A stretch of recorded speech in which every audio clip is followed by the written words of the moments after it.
So Matt, he's here for the weekend, and he goes fishing with my dad on Saturday. He catches a lot of fish on Friday and Saturday morning.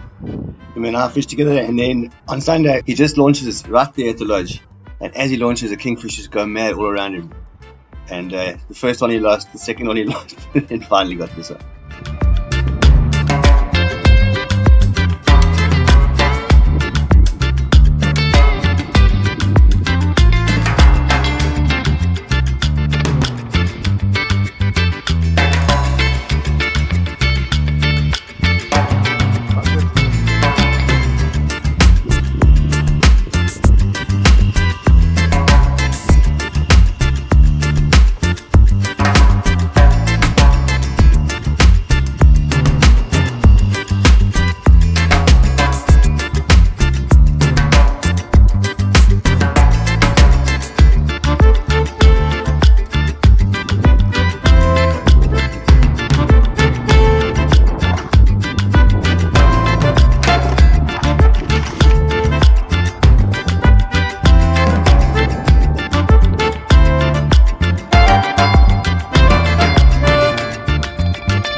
Finally got one.